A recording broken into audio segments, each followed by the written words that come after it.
Good evening, नमस्कार, शुभ संध्या। स्वागत है आप सभी का टारगेट ऑन पर। मैं संदीप तिवारी। रेलवे की परीक्षाओं के लिए आप लोग प्रिपरेशन कर रहे हैं। एनटीपीसी और ग्रुप डी को टारगेट करते हुए हम लोग इस प्रैक्टिस सेशन को कंप्लीट कर रहे हैं।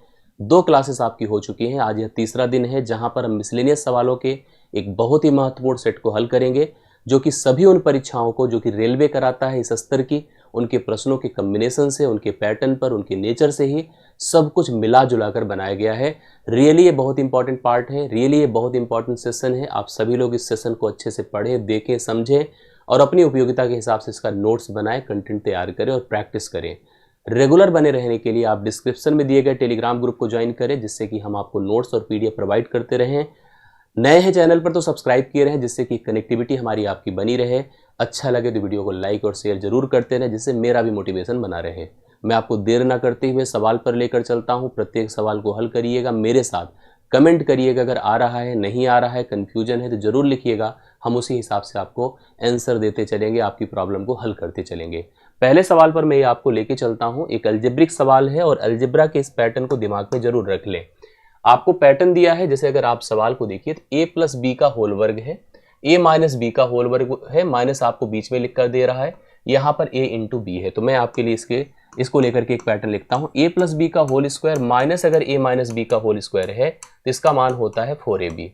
अब इसमें अगर हमने कहा कि हम ab को नीचे लाकर रख दें, जैसे ही ab नीचे लाकर रखेंगे तो यहाँ पर केवल 4 बचेगा, अर्थात इस सवाल का हल सिंपली 4 हो जाएगा बिना कंफ्यूजन के, क्योंकि यह a है, यह b है, a प्लस बी का होल वर्ग है, a है माइनस b है, a माइनस बी का होल वर्ग है, बीच में माइनस है, यहाँ पर a है, यहाँ पर b है। तो a प्लस बी का होल वर्ग माइनस a माइनस बी का होल वर्ग डिवाइड बाई ए बी का माल बेस 4। तो सेकेंड ऑप्शन बी ऑप्शन सवाल का राइट सोल्यूशन होता है। करेक्ट है। आगे बढ़ता हूँ सेकेंड सवाल पर।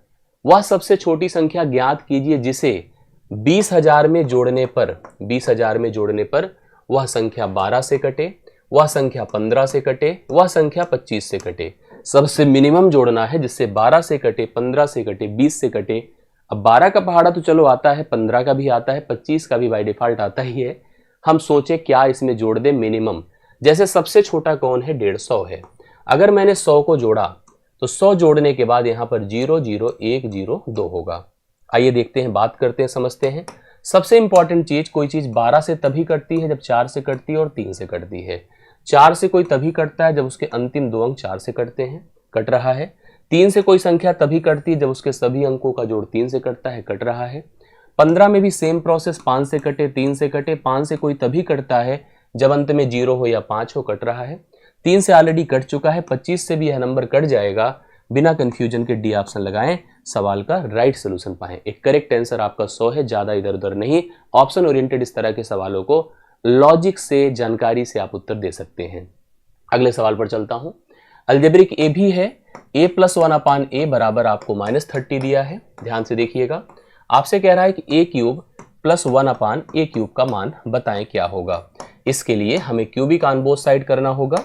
क्यूबिक ऑन बोथ साइड क्या होता है, a प्लस 1/a का होल क्यूब। अब यहां पर जैसे इसका होल क्यूब करेंगे, इधर भी होल क्यूब करना होगा। -30 का होल क्यूब, याद रखिएगा -a की पावर अगर 3 है, मतलब कोई भी ऑड है, तो a की पावर 3 तो होगा लेकिन साइन माइनस की रहेगी, अर्थात यह भी जो है होगा तो घन, मतलब 3 का घन 27 होता है।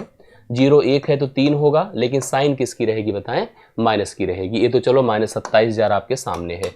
इधर क्या होता है, a क्यूब होगा प्लस 1/a क्यूब होगा प्लस थ्राइस ए बी करने का मतलब a इंटू 1/a करना होगा, जो खत्म ही हो जाएगा। a plus 1/a, a plus 1/a का मतलब ही है आपके सामने -30, अर्थात 3 गुणे यहाँ पर -30 और करना होगा, मतलब ये -90 होगा। जुड़कर -90 होगा, जो जब उधर जाएगा तो -27,000 में +90 एडेड होगा, जो कि 26,010 हो जाएगा। वो भी किस में बताएं, माइनस में। 26,910, सॉरी नॉट 10, 26,910, क्योंकि 910 में 90 जुड़ने से ही 27,000 होता था। C option right solution. देखिए कंफ्यूज करने के लिए आपको बी ऑप्शन भी दिया है, लेकिन 26,910 माइनस में इस सवाल का राइट सोल्यूशन आपको तीसरा दिख कर आ रहा है, जो कि सही आंसर के रूप में है। 12:48 एक क्रमागत अनुपात है, सतत समानुपात है। यक्स का मान आपको बताना है। 3 पद अगर ए बी सी समानुपाती हैं तो बीच के पद का वर्ग बी स्क्वायर, इन दोनों बाह्य पदों के प्रोडक्ट के बराबर होता है। सिंपल कॉन्सेप्ट है। इसका रीजन ऐसे भी होता है, अगर A अनुपात B, या हम ऐसे लिख दें, अगर ये तीन पद समानुपाती हैं तो प्रेजेंट ऐसे होता है A अनुपात B समानुपात B अनुपात C। अर्थात अगर मैथमेटिकली एक्सप्लेन किया जाए तो A बटा B बराबर B बटा C होगा, तो B स्क्वायर बराबर क्या होगा, AC होगा। हम लिख सकते हैं, यहाँ भी आपके सामने 12 है, x है और 48 है, तो हम अगर x का मान निकालना चाहते हैं तो x वर्ग बराबर इसका प्रोडक्ट करिए, 12 गुणे कितना होगा, 48 होगा। और x का मान अगर निकालेंगे तो अंडर रूट 12 गुणे 48 होगा। वर्गमूल करने के लिए जरूरी नहीं कि आप यहाँ पर गुणा करें, फैक्टर बना लें। फैक्टर देखिए कैसे होगा, 48 को मैं 16 गुणे 3 लिख सकता हूँ, बिल्कुल, क्यों, 16 पूर्ण वर्ग है। इसको मैं 4 गुणे 3 लिख सकता हूँ, ठीक है।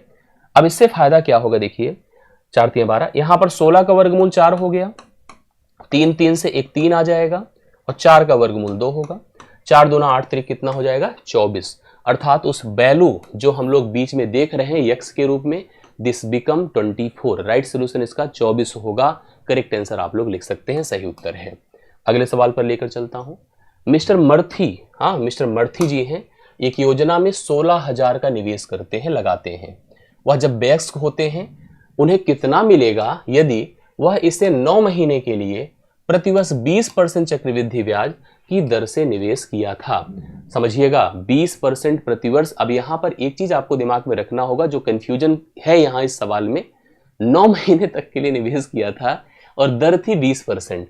मैं श्योर कर रहा हूं, दरअसल चक्रवृद्धि ब्याज जो होती है वह कम से कम 1 साल के ऊपर पर डिपेंड करती है, 1 साल के बाद पर डिपेंड करती है, अगर वार्षिक होती है तो। अगर इस सवाल में केवल 9 महीना लिखा था तब चक्रवृद्धि ब्याज जनरेट ही नहीं होगा।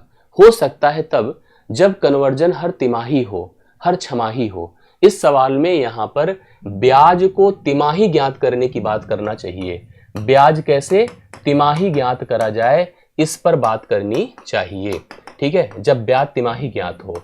और मैं आपको बता दूं कि अगर ब्याज तिमाही ज्ञात हो रहा है तो हर 3 महीने पर ब्याज निकलता है, साल में 4 तिमाही होती हैं। तिमाही के लिए 2 काम किया जाता है, सुनिएगा। एक तो दर को 1/4 किया जाता है और समय को 4 गुना किया जाता है, समय को 4 गुना किया जाता है। आइए समझते हैं सिस्टम क्या है। जैसे हमने आपको दर दिया है 20%, तो 20% का मतलब हो जाएगा 20/4, अर्थात यह हो जाएगा 5%। और जो समय है, समय जबकि 9 महीना है तो 9 माह को पहले वर्ष में लिखिए, 9/12 होगा। और इसको मैं जब 4 से गुणा करूंगा, 4 तिया 12, 3 तिया 9, यह 3 पीरियड होगा। वर्ष तो लिख नहीं सकता, हम 3 पीरियड अर्थात 3 कन्वर्जन इसका होगा, ठीक है। और इस तरह से अगर सवाल आपको मिलेगा तभी आप इसको पैटर्न वाइज हल कर पाएंगे। मैं इसका सिस्टम बताता हूं क्या, ये प्रिंसिपल और ये अमाउंट, ठीक है। 5% को 1/20 लिखते हैं, क्या लिखते हैं, 1/20। अब समझिएगा, 20 में 1 जोड़कर 21, 20 में 1 जोड़कर 21 और 20 में 1 जोड़कर 21, 3 बार। अर्थात 8,000 से 9,261 होगा। क्यूब करिए, 20 का 8,000 और 21 का 9,261। जमा कितना किया था, 16,000। 8 दूना क्या होता है, 16,000। 2 से गुणा करने पर 16, इसको भी आप बस 2 से गुणा कर दो। 2 1 के 2, 2 छंगे 12, 2 दूना 4 1 5, 2 9 18,522 प्राप्त होगा, जो आपको डी ऑप्शन में दिया है। और यही पैटर्न था, उसमें कंफ्यूजन थी, एक स्टेप मिसिंग है, आप उसको सुधार लेना जब आपको पीडीएफ मिले और उसी आधार पे इस सोल्यूशन को प्रोवाइड करिएगा। डायरेक्ट हम आपको कंफर्म कर दें कि 1 साल से नीचे तो चक्रवृद्धि ब्याज आता ही नहीं है। साल भर का ब्याज निकलता है, ब्याज मूलधन में जुड़ता है, अमाउंट बनता है, वही अगली बार काउंट, तब तो ब्याज आएगा। 1 साल तक ब्याज ही नहीं निकलता है तो कहां से आएगा, अगर वार्षिक होगा तो 1 साल में कहां ब्याज निकलता है, 9 महीने में, ठीक है। मेरी बातें आप समझ पा रहे होंगे। 5वां सवाल डन होता है। छठे सवाल पर आ जाइए। छठा सवाल देखिए क्या है। एक आयत है जिसके आयाम मतलब लंबाई और चौड़ाई 4 और 5 सेंटीमीटर है, को मोड़कर एक समबाहु त्रिभुज बनाया जाता है, एक इक्विलैटरल ट्रायंगल डेवलप करते हैं। इस प्रकार निर्मित समबाहु त्रिभुज का क्षेत्रफल हमसे पूछ रहा है। मैंने आपको कल नहीं इसके पहले वाली क्लास में बताया था, जब कभी किसी भी हमारे पास कोई 2D फिगर है, वो ऐसे धातुओं से बना है, ऐसे विमाओं से बना है जो तार से है, मतलब ऐसा कि फ्लेक्सिबल है, जब चाहे मोड़कर त्रिभुज बना दे, वर्ग बना दे, आयत बना दे। तो प्रत्येक का अगर हम उन्हीं डायमेंशंस का उपयोग करके हम दूसरा फिगर नाम दे रहे हैं तो उनके परिमाप हमेशा बराबर होते हैं। जैसे अगर मैंने एक आयत बनाया था जिसकी भुजाएं 4 और 5 थी, इसी तार का उपयोग करके अगर मैं समबाहु त्रिभुज बनाऊंगा जिसकी भुजाएं ए ए ए होंगी तो दोनों के परिमाप बराबर होंगे, P1 बराबर P2 होगा। आयत का परिमाप ट्वाइस L प्लस बी होता है, त्रिभुज का परिमाप 3 इंटू ए होता है। 2 गुणे L प्लस बी 5 4 9 होगा, 9 दूना 18 बराबर यहाँ पर 3a हुआ, 3 छंगे 18 अर्थात a बराबर 6 हुआ, मतलब इसकी प्रत्येक भुजाएं 6 हो गई।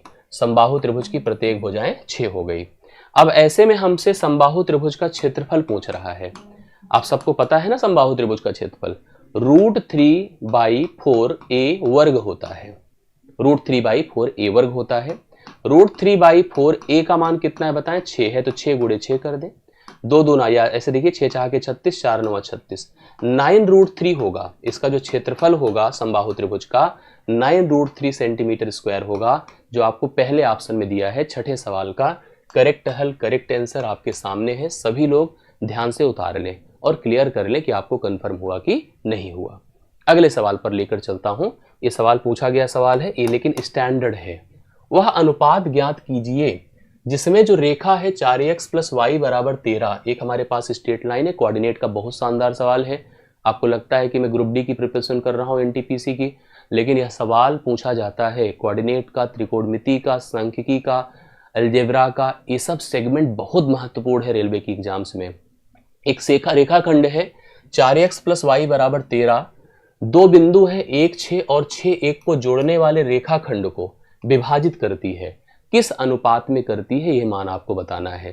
ध्यान सुनिए, एक ऐसे रेखा मान लीजिए ए है आपकी, 4x + y = 13 है, समझ रहे हैं। एक रेखा होगी ऐसे जो कि बिंदु 1 6 और 6 1 से मिलकर बनी हुई है, यहां पर इंटरसेक्ट की होगी। ये जो इंटरसेक्शन का पॉइंट है, इस पॉइंट ने इस रेखाखंड को किस अनुपात किस में विभाजित किया है, यही सवाल है, समझ रहे हैं। इसके लिए अंतः विभाजन का नियम पता हो। जैसे अंतः विभाजन का नियम क्या होता है कि अगर कोई लाइन सेगमेंट है, अगर उसका एक कोऑर्डिनेट x1 y1 दिया है, एक x2 y2 दिया है, x2 y2 दिया है, ऐसी स्थिति में अगर एक किसी बिंदु ने इसको यहाँ P पर विभाजित किया m और n के अनुपात में, ठीक है, तो ऐसे में इस P का कोऑर्डिनेट x और y क्या होता है इसको जान लीजिए। x बराबर mx2 + nx1 / m + n। इसी तरह से y बराबर my2 + ny1 / m + n। समस्या इस सवाल में क्या है कि हमको यह कोऑर्डिनेट अभी तक पता ही नहीं है। या तो हमको कोऑर्डिनेट का बिंदु देकर हमसे अनुपात पूछता है, या तो अनुपात देकर कोऑर्डिनेट का बिंदु पूछता है। दोनों चीजें आपके सामने आती है, उसको समझिएगा। सबसे पहले जो हमारे पास समीकरण है 4x + y बराबर बताएं 13, और दूसरा जो समीकरण है वो हमको पता नहीं है, लेकिन वह बना है 2 बिंदुओं से, 1 6 और 6 1 से। आप इनका उपयोग करके क्या बना सकते हैं, इनका उपयोग करके आप जो है यहाँ पर जो 1 6 और एक समीकरण बना सकते हैं। समीकरण कैसे बनता है उसको भी आप लोग जान लीजिएगा। अगर हमारे पास 2 बिंदु हैं x1 y1 और x2 y2, तो हम क्या कर सकते हैं, इससे इस रेखा का समीकरण निकाल सकते हैं। y - y1 बराबर y2 - y1 अपान x2 - x1 बराबर इंटू x - x1। ये नियम होता है जिससे कि हम समीकरण डेवलप कर सकते हैं। जैसे अगर मान लीजिए कोऑर्डिनेट 2 दिए थे आपको, एक 1 6 था, दूसरा 6 1 था, 1 6 था और दूसरा 6 1 था। अगर इससे मैं समीकरण बनाऊं, ठीक है, इससे मैं समीकरण बनाऊं तो यहाँ पर समीकरण होगा क्या, सुनिए। समीकरण होगा y मान, अब इसको कह दीजिए x1 y1, इसे कह दीजिए x2 y2, y - y1 मतलब 6 बराबर y2 मतलब 1 से 6 घटेगा, 6 से 1 घटेगा, x - 1 होगा। y - 6 बराबर -5/5 x - 1 हुआ, 5 5 से खत्म, -1 होगा, अर्थात y - 6 बराबर -x + 1 होगा। मतलब x + y बराबर अगर इधर चला गया तो 7 होगा, क्योंकि x इधर आएगा और उधर चला गया तो 7 हो गया। x + y का मान कितना हो गया बताएं, 7 हो गया इस समीकरण में जो ए रेखा है। मतलब एक आपके पास 4x + y बराबर 13 है, दूसरा x + y बराबर कितना है, 7 है। हम यहां से वो बिंदु कॉमन पता कर सकते हैं जो दोनों को संतुष्ट करेगा। यहाँ से आप इसको देखिए, अगर माइनस कर दे, माइनस कर दे, माइनस से खत्म हो गया। 4 में से एक x निकलेगा, 3x बराबर 13 से 7 निकला 6, 3 से काट दे, x बराबर आपका 2 हो गया। x का मान अगर 2 होगा, x का मान अगर 2 होगा तो किसी में पुट कर, जैसे यहीं पर, तो 2 प्लस वाई बराबर 7 है, तो y बराबर 5 है। अर्थात यह जो कोऑर्डिनेट बनेगा a आपका 2 कामा कितना हो जाएगा, 2 कामा 5 हो जाएगा, 2 कामा 5 हो गया। मतलब ये कुछ ऐसी स्थिति हो गई, सुनिए, ऐसी स्थिति हो गई क्या, ए है अपने पास, यहाँ पर ये जो समीकरण हमारे पास था जो कि हमारा 4x प्लस वाई बराबर 13 लिखा हुआ था, इसका एक बिंदु आ गया x 2 कामा 5। अब हमसे सवाल में यही पूछा है कि इसने इस रेखा को किस अनुपात में विभाजित किया, किस अनुपात में विभाजित किया, ये हम लोग को डिफाइन करके बताना है। अब आप लोग यही को फिक्स कर दीजिए, समझ जाइए कि यहाँ पर क्या वह सेगमेंट है, क्या वह पॉइंट है, यही वह अनुपात जिसमें रेखा 4x प्लस वाई बराबर 13 दो बिंदुओं 6, 1 और 1, 6 को जोड़ने वाले रेखाखंड को, इसको नहीं, देखिए इस रेखाखंड को विभाजित कर रही है।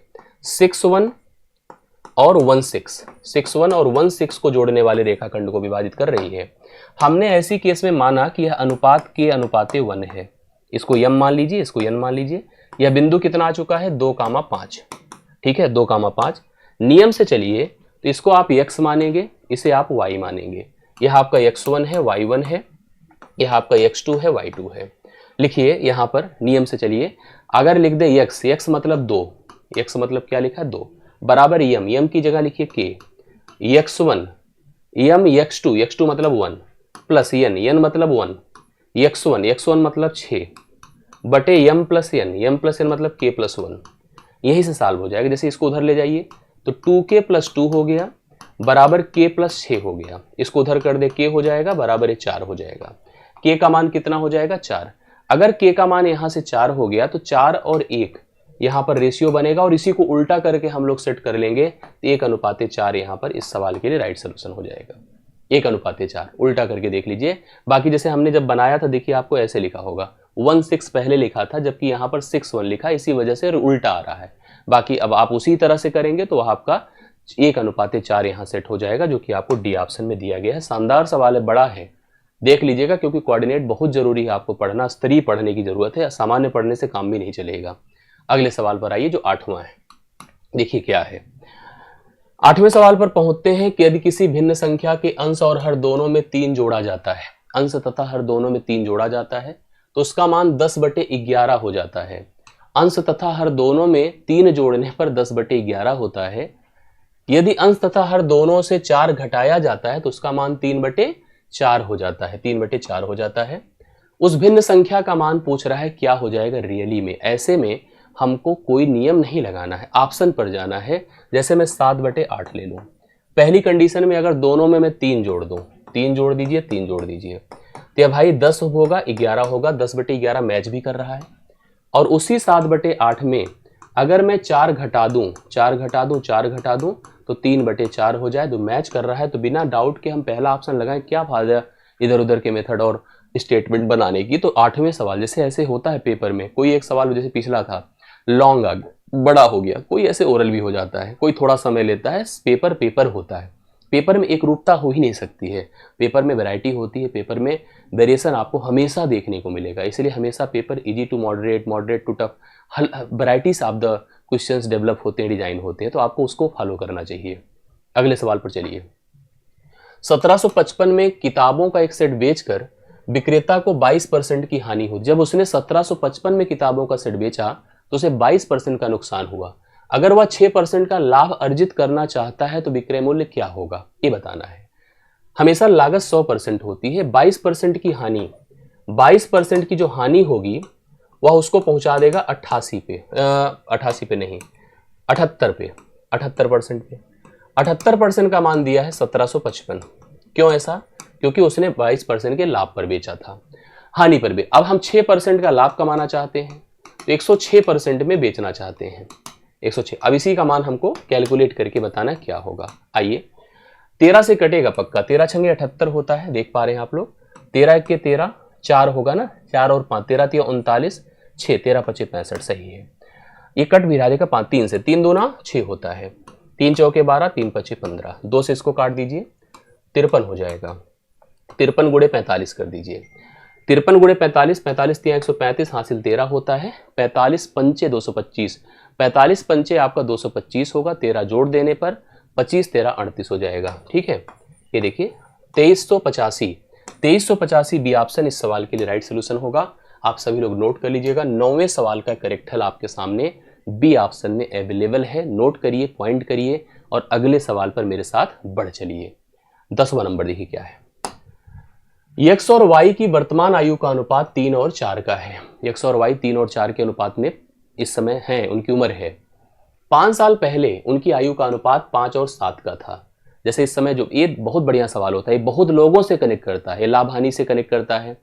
ये कहते हैं कि जो आय व्यय से कनेक्ट करता है, मतलब हर व्यक्ति, जैसे कोई 2 लोग कमाते हैं एक सर्टेन रेशियो में, पहला भी अपने से कुछ घटाता है, मतलब खर्च करता है, दूसरा भी कुछ घटाता है, खर्च करता है, बराबर बराबर खर्च करता है या अलग अलग खर्च करता है, तो उनके बचत का अनुपात आता है। उसी तरह से है x और y की वर्तमान आयु का 3 और 4 का अनुपात है। कह रहा 5 साल पहले, ये तो वर्तमान की स्थिति थी, 5 साल पूर्व इनकी आयु का अनुपात 5 और 7 का था।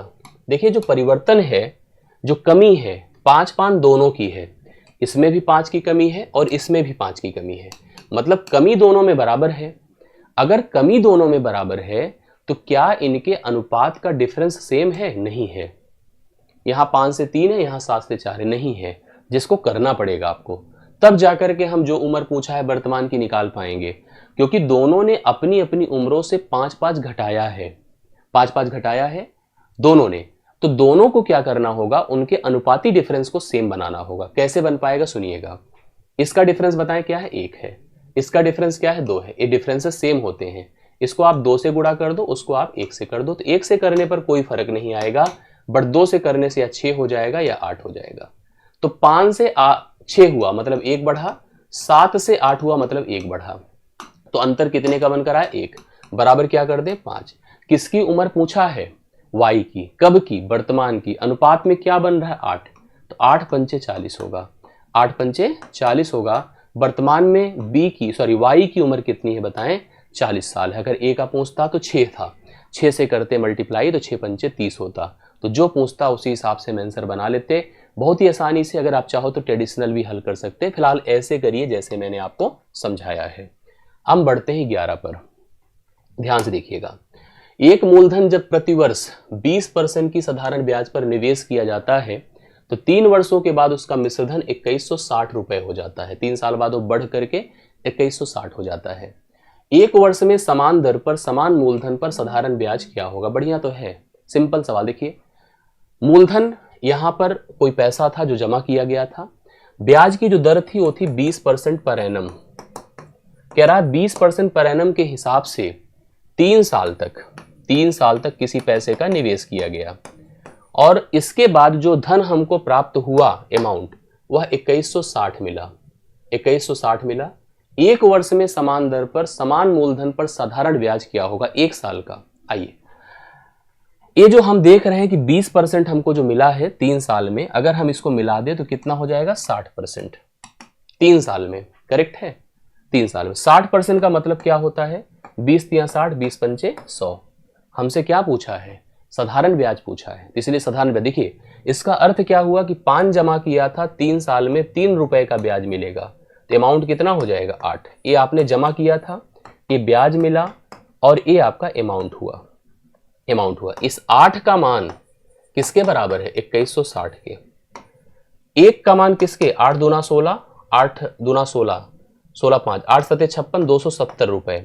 1 साल में ब्याज है 270 रुपए और 3 साल में कितना है बताइए, 3 साल में 27 81, 810 रुपए।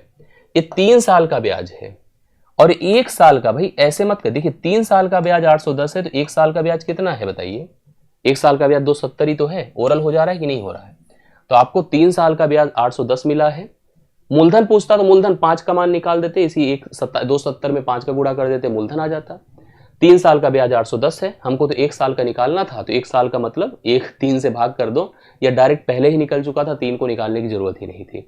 270 सी ऑप्शन इस 11वें नंबर का सही उत्तर होता है। 12 पर आ जाइए, क्या है सवाल देखिए।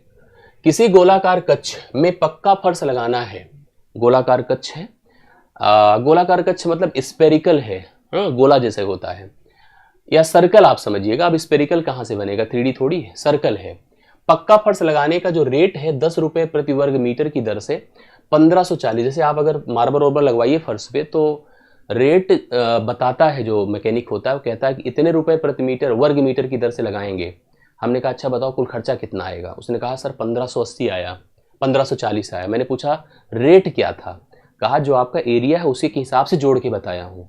तो एरिया को रेट से मल्टीप्लाई किया होगा तभी तो यह दाम आया था।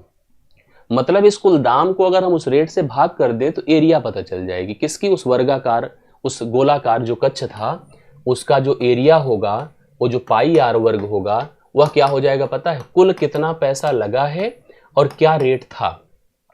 तो आपका यह मान पाई आर स्क्वायर बराबर 154 हो गया एरिया। बट पूछा क्या है, इस पर फेंसिंग करवानी है। फेंसिंग मतलब चहार दीवारी लगवानी है, ऐसे फेंसिंग करवानी है। फेंसिंग मतलब परिधि की बात कर रहा है, फेंसिंग मतलब परिधि की बात कर रहा है, जो 2 पाई आर होता है। क्या होता है, 2 पाई आर। अब अगर हमको यहां से आर मिल जाए यहां से, तो क्या लिखिए बताइए, 22/7 गुणे आर वर्ग बराबर 154 कर दीजिए। 22 सत्ते 154 होता है, आर स्क्वायर बराबर 49 होगा, आर बराबर 7 होगा। रेडियस कितना हो गया, 7 हो गया। तो परिधि निकालिए पहले, तब तो खर्चा समझ में आएगा। 2 गुणे 22/7 गुणे 7 कर दें, 7 से खत्म हुआ, 44 मीटर टोटल यहाँ पर फेंस बनेगा। और इसको हमें करवाना है फेंसिंग, और रेट पूछा तो कहा 6 रुपए लगता है 1 मीटर का। तो 6 से भैया गुणा कर दो, 6 से गुणा करिए, 6 चौके 24, 6 चौके 24, 2 26, 264 रुपए लग रहा है टोटल। अगर हमें फेंसिंग करवाना है तो कुल खर्च कितना आएगा, 264 रुपए कुल आने वाला है, जो आपको बी ऑप्शन में सही उत्तर के रूप में मिल रहा है। बढ़िया सवाल है। ये होता है 12 नंबर। अब हम बढ़ते हैं 13 पर। इसको पढ़िए, देखिए क्या लिखा है। 72 किलोमीटर प्रति घंटे की रफ्तार से चल रही एक ट्रेन है 54 किलोमीटर प्रति घंटे की रफ्तार से चल रही एक मोटरसाइकिल से 1 मिनट में आगे निकल जाती है। ये मोटरसाइकिल वाला है, मैं बना नहीं पाऊंगा, ऐसे है मान लीजिए। और एक ट्रेन आई ट्रेन की गति है 72 और मोटरसाइकिल वाले की बताओ, मोटरसाइकिल वाले की है 54। ठीक है, ये चल रहा है, ये भी चली, इसको पार कर ली कितने समय में, 1 मिनट में। पार करिए 1 मिनट में। मैं आपको बताऊं, कोई व्हीकल समान दिशा में चलकर किसी को तभी पार कर पाती है जब उसकी स्पीड इसकी स्पीड से ज्यादा हो। सामान्य पर्सन है, अगर एक मोटरसाइकिल ही मोटरसाइकिल को पार करती तो बात दूसरी होती। ट्रेन पार करती है तो मत सोचिए कि इसका ड्राइवर पार कर गया, जब इसका गार्ड पार करेगा तब मानेंगे पार कर गई। रेलगाड़ी जब किसी भी पर्सन को, व्यक्ति को, या मोटरसाइकिल सवार भी व्यक्ति ही है, पार करती तो उसकी लेंथ को नेग्लेजिबल, नगण्य मानती है। ऐसे में पार करने में लगा समय बराबर रेलगाड़ी की लंबाई बटा चालों का डिफरेंस, अंतर से पार कर पाती है ना। हम लोगों को रेलगाड़ी की लंबाई ही पूछ रहा है रेलगाड़ी की लंबाई मतलब चालों का अंतर गुणे समय कर दीजिए। समय हमको पता है 1 मिनट, जो हम लिख सकते हैं कितना, 60 सेकेंड। 60 सेकेंड। और जो चालों की बात करा जाए तो इसकी चाल थी 72 और उसकी चाल थी 54। घटाइए, 12 से 4 8 होता है, 6 से 5 1, 18 किलोमीटर प्रति घंटा है। इसको मुझे मीटर पर सेकंड में लिखना होगा। 18 किलोमीटर प्रति घंटे को आपको मीटर पर सेकंड में लिखना होगा। मैं आपको बता दूं, किलोमीटर प्रति घंटे को मीटर पर सेकंड में लाने के लिए 5/18 से मल्टीप्लाई करते हैं। ठीक है, ये हो जाएगा 5 मीटर पर सेकंड। तो हमने देखा कि यह जो आपकी जो स्पीड का डिफरेंस है वो 5 मीटर पर सेकंड है, और जो समय लगा था वो 60 सेकंड लगा था। समझ रहे हैं? तो इसको इससे मल्टीप्लाई करें तो 60 गुणे 5 होगा बराबर 300 मीटर लंबी रेलगाड़ी है, जो ऑप्शन नंबर आपको सी में दिया गया है। ऑप्शन नंबर सी 300 मीटर लंबी रेलगाड़ी है। 13वें सवाल का राइट सोल्यूशन आप लोग बोर्ड पर देख पा रहे हैं, करेक्ट है। अगले सवाल पर आ जाइए, 14 नंबर, ध्यान से देखिएगा। ए और बी किसी कार्य को पूरा करने में अलग अलग क्रमशः 25 और 45 दिन का समय लगाते हैं। ए से कहते हैं तो कहता हमको 25 दिन दे दो, बी कहता है मेरे को 45 दिन दो। ए ने अकेले शुरू कर दिया, कुछ दिन बाद बी भी आ गया, काम करने लगा। कार्य को पूरा करने में कुल 20 दिन लगे। अब 20 दिन लगे, कुल पूरा करने में 20 दिन लगे। बी ने कितने दिनों बाद कार्य करना शुरू किया था? बी ने कितने दिनों बाद कार्य करना शुरू किया था? आइए मैं आपको सिस्टम बताता हूं, समझिएगा। ए करता है किसी काम को 25 दिन में, बी करता है उसी काम को 45 दिन में। अगर हम टोटल वर्क की बात आपसे करें तो टोटल वर्क एक ऐसी संख्या होगी जो 25 से भी कटेगी और 45 से भी कटेगी। अब बताइए क्या हो सकती है? 25 नवा 225, 225 ऐसी संख्या होगी जो दोनों से कटेगी। ये टोटल वर्क हो गया आपका। अब इस हिसाब से अगर हम इफिशियंसी की बात करें, क्षमता, तो क्षमता की बात करिए तो 25 नवा 225 होता है, अर्थात यह 9 काम प्रतिदिन करेगा। यह आपका 5 काम प्रतिदिन करेगा। क्षमता दोनों की अलग अलग कम ज्यादा है, क्योंकि जिसको समय कम लगा है उसकी क्षमता ज्यादा, जिसका समय ज्यादा लगा है उसकी क्षमता कम है। सवाल क्या है? दोनों देखिए लिखा, ए ने अकेले काम करना शुरू किया, पहले ए ने स्टार्ट किया, कुछ दिन बाद बी आया, काम में लग गया। कह रहा है कार्य को पूरा करने में कुल 20 दिन लगा। टोटल कितना दिन लग रहा है? 20 दिन लगा। बी ने कह रहा है कितने दिनों बाद काम करना शुरू किया था। बी कितने दिन बाद आकर के काम करना शुरू किया था, ये सवाल हमसे पूछा गया है।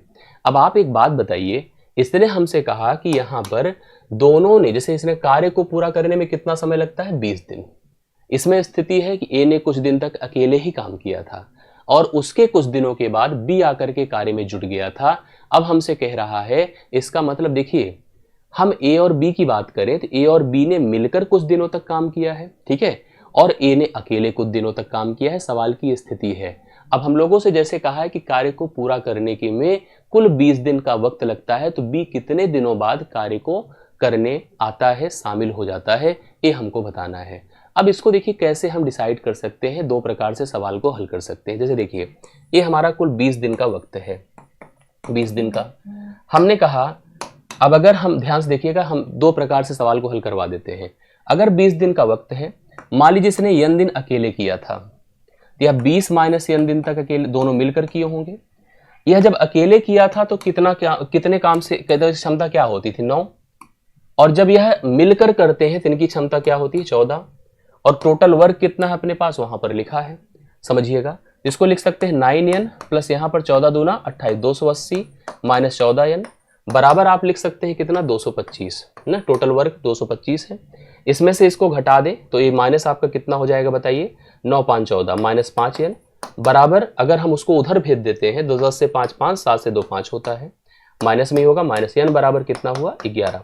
11 दिन तक अकेले ए ने किया था, 11 दिन तक अकेले ए ने किया था।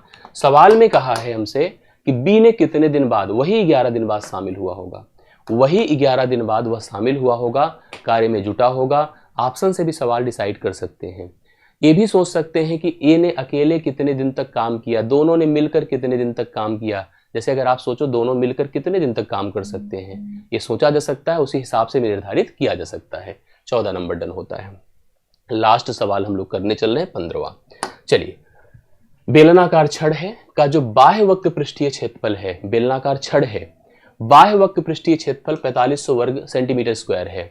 यदि छड़ की लंबाई 39 सेंटीमीटर है तो छड़ की बाह्य त्रिज्या दशमलव के 2 स्थानों तक बताइए। बहुत आराम से देखिए, बेलनाकार है, देखिए ऐसे होता है, ये बेलनाकार छड़ है, करेक्ट है, ऐसे।